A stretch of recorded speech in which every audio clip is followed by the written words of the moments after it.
L'Algérie et le Maroc sont deux pays d'Afrique du Nord comptant respectivement 44,5 millions et 37,5 millions d'habitants.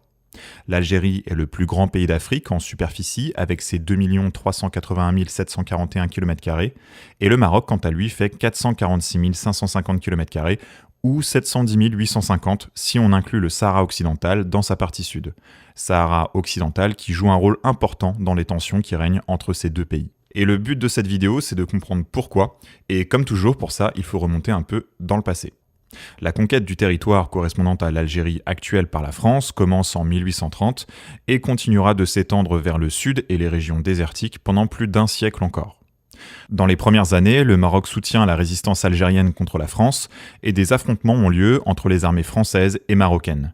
Tanger est bombardé et suite à la bataille d'Isly remportée par les Français, le Maroc reconnaît la présence française en Algérie, cesse son soutien à la résistance algérienne et signe le traité de l'Aya Magna qui fixe la frontière entre l'Algérie française et le Maroc depuis la côte jusque dans les montagnes de l'Atlas.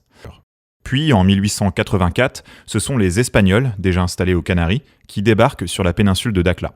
Ils souhaitent également avoir un pied en Afrique du Nord. Les Espagnols signent pourtant un traité avec la France définissant la frontière entre le territoire qu'ils souhaitent occuper et la Mauritanie au sud, sur le point de devenir protectorat puis colonie française.